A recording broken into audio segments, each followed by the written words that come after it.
माशरा, मईशत, media, मजहब और मां।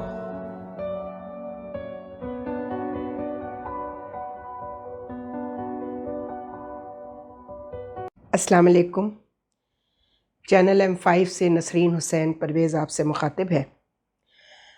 जनाब, अब ज़िक्र हो जाए, जैसा हमने पहले आपसे कहा था कि हम चंद्रयान और राहुल गांधी के हवाले से मेजर गौरव आर्या से मुखातिब होंगे। मैं चंद्रयान के बारे में आपको मुबारकबाद देती हूँ कि आपने एक अच्छी एफ़र्ट की और वहाँ क्या हुआ, बाकी बेईमानियाँ अपनी जगह। और मेरे बचपन का गाना याद आ गया, चंदा मामा दूर के बड़े पकाएं भूर के, आप खाएं थाली में और मुन्ने को दें प्याली में। अब मैं आपको ये भी बताऊं कि न्यूक्लियर पार हो जाना, टेक्नोलॉजी में आगे बढ़ जाना, लेकिन अपने अवाम को भूखा रखना। तो चंदा मामा जो है ना, वो उन्होंने बड़े पकाए और वो भूर के और वो ख़ुद थाली में खाए। ख़ुद आपकी हुकूमतें जो हैं वो अमीर होती चली जा रही हैं, आपके लोग अमीर होते। अभी आपने ख़ुद ही कहा 59,000 करोड़ आपने अंबानी साहब को दिए हैं। किस मकसद के लिए, ये अभी आपने नहीं बताया।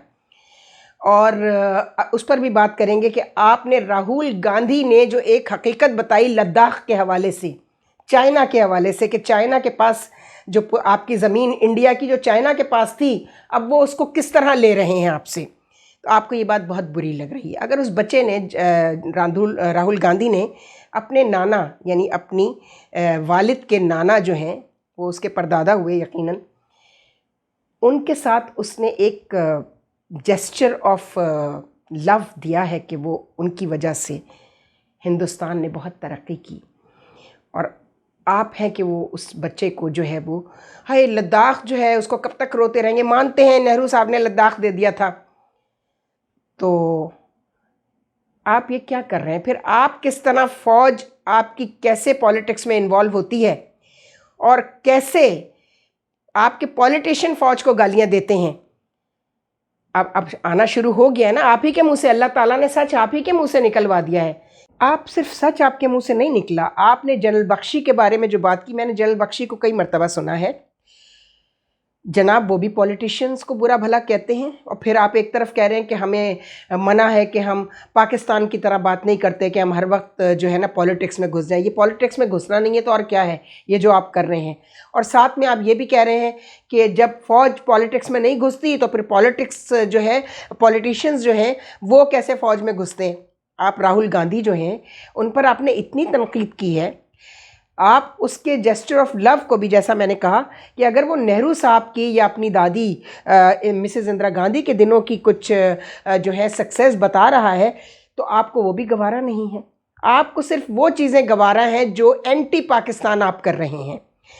अच्छा, दूसरी बात ये है कि आप शायद ये भूल रहे हैं, आपने शाहीन वाहीन का कह दिया कि जी वो चंद्रयान जो है वो उसको शाहीन ने उड़ा के रख देगा, ये पाकिस्तानी बेचारे शो मार रहे हैं, शेखियाँ भगा रहे हैं।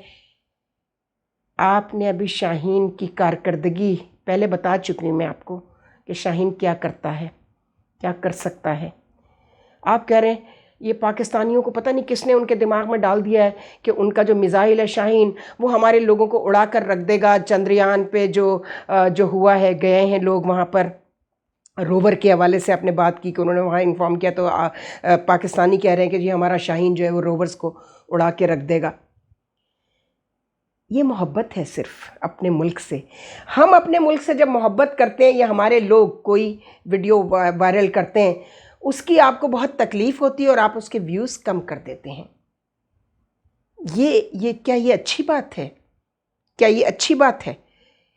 मोहब्बत में इंसान एग्जैजरेट करता है बहुत सारी चीज़ों को, और ये कोई ऐसी एग्जैजरेशन भी नहीं है। चूँकि शाहीन की पावर, चूँकि मेरा एक्सेस हमारे GHQ में किसी से नहीं है। इस्टेब्लिशमेंट जिसे आप कहते हैं, एजेंसीज 3 या प्राइम मिनिस्टर एंड जुडिशरी, या और पर्टिकुलरली जो वॉर हिस्ट्री में इन्वॉल्व हैं या जो स्ट्रेटेजिक स्टडीज़ में जो लोग इन्वॉल्व हैं, मेरा वहाँ तक एक्सेस नहीं है, लेकिन मैं अब कोशिश कर रही हूँ कि मेरी किसी तरह वहाँ एक्सेस हो जाए और मुझे कुछ टेक्निकल फैसिलिटेशन मिल जाए। तो देखेंगे, फिर आपसे बात करेंगे इस पे कि शाहीन और क्या क्या कर सकता है। चूँकि किसी और की एफर्ट को ज़मीन पे ला के और हंसी उड़ाना, मजाक उड़ाना उसका, वो मोहब्बत आपको कबूल है हिंदुस्तानियों की और ख़ुद आपकी। लेकिन अगर कोई पाकिस्तानी मोहब्बत में ये कहता है कि हमारा जो शाहीन है वो आपको उड़ा कर रख देगा, तो फिर वो आपको बहुत बुरा लगता है और आप मजाक उड़ाते हैं इस बात का। हाँ, हम उस बात को बिल्कुल जो ज़ैद हामिद साहब ने जो वो अक्सर करते हैं इस तरह की गुफ्तगू, लेकिन हम उसको भी हम मोहब्बत ही कहेंगे। आरज़ू काज़मी की तरह मजाक नहीं उड़ाएंगे अपने ही लोगों का, ये हमारी तरबियत नहीं है। कहते हैं कुछ मामलात ऐसे होते हैं नेशनल सिक्योरिटी और स्टेट के इंटरेस्ट में, जिनको अंदर वो कहते हैं ना, अपने गंदे कपड़े जो है ना, wash your dirty linen at your, don't wash it at road. Road पे मत उसको सड़क पे लाके मत धोएं अपने गंदे कपड़े। लेकिन हमारे यहाँ बिकाऊ लोग ये काम कर रहे हैं और कुछ व्यूज़ के लिए कर रहे हैं। उन गधों को ये मालूम ही नहीं है कि जो कुछ वो कह रहे हैं वो आप उसके फेक व्यूज़ दे देकर उसके लाखों में उसकी हौसला अफजाई कह रहे हैं कि बच्चू तूने आज एक गाली दी है पाकिस्तान की फ़ौज को और पाकिस्तान की पॉलिटिशियंस को। मैं पॉलिटिशियंस को सपोर्ट नहीं कर रही, मैं फ़ौज को भी सपोर्ट नहीं कर रही, मैं एक ऐसी आपकी जो स्ट्रेटजी है, मीडिया स्ट्रेटजी जो आपकी है, मैं उस पर बात कर रही हूँ। चूँकि एक लड़का था जुनेद अकरम, 17 साल से वो ये काम कर रहा है, बेचारे के व्यूज़ ही नहीं आते थे और अब उसके लाखों में व्यूज़ हैं। चूँकि उसने ये जान लिया था कि मुझे अफसोस है इसका, मैं जानती नहीं कौन साहब है, लेकिन उनके बड़ा अच्छा वो काम कर रहे थे, बेहतरीन काम उन्होंने किया। अचानक से वो दीपक परवानी को लेकर बैठ गए। अगला क्लिप इस पर होगा, जुनेद अकरम और दीपक परवानी पर, क्योंकि मैं जानती हूँ दीपक परवानी कितने बड़े डिज़ाइनर हैं और किस तरह वो पाकिस्तान को गालियाँ दे रहे हैं बैठकर और पाकिस्तान की हत्तक उड़ा रहे हैं। उन्होंने जो कमाया है, उनकी बहन और उनकी वालदा वो जानते हैं। मैं फैब्रिक बनाती हूँ, टेक्सटाइल इंजीनियर हूँ बेसिकली। मैंने आपको बताया था कि रिटायरमेंट के बाद मैंने छोटा सा एक बिज़नेस शुरू किया, तो मेरा जो फैब्रिक है वो दीपक परवानी की वालदा और उनकी बहन मुझसे लेकर जाती हैं।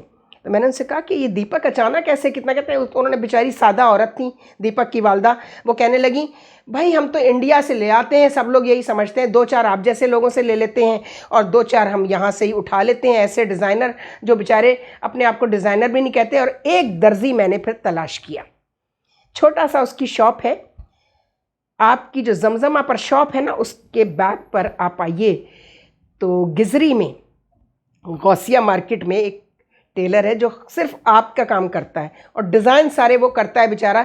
यानी टेलर डिज़ाइन करे, उसके लोग डिज़ाइन करें उसके पास जो बैठे हैं, और आप उससे ख़रीद लेते हैं और अपनी शॉप पर ले जाके कहते हैं ये दीपक परवानी का डिज़ाइन है। हम ये चीज़ें नहीं खोलना चाहते थे, लेकिन दीपक ने, और मैं लिख कर देती हूँ कि दीपक साहब अगर आप होते ना, अगर आप शो बिज़नेस में ना होते, ड्रामा आर्टिस्ट ना होते, ग्लैमर आपके पास ना होता और आप हिंदुस्तान में होते, तो सैकड़ों तो आर्टिस्ट आपसे घूम रहे हैं आप जैसे, और सैकड़ों डिज़ाइनर वहाँ घूम रहे हैं, वहाँ आपकी दाल नहीं गलने वाली थी। पहले आपने यहाँ इस बात का फ़ायदा उठाया कि आप हिंदुस्तान के डिज़ाइन किए हुए ड्रेसेस यहाँ लाते रहे और उसको दीपक परवानी का डिज़ाइन कहते रहे। तो ये सब चीज़ें हम खोलेंगे। अब अगला जुनेद अकरम और दीपक परवानी पर होगा। हर वो शख्स जो पाकिस्तान के साथ, चाहे वो हिंदू है, चाहे वो मुसलमान है, चाहे वो क्रिश्चियन है, चाहे वो पारसी है, जो पाकिस्तान का खा रहा है, पाकिस्तान से सब कुछ हासिल कर रहा है और गुन गा रहा है इंडिया के और पाकिस्तान की हद तक कर रहा है, उसको तो मैं माफ़ नहीं करूँगी। खुदा हाफिज़।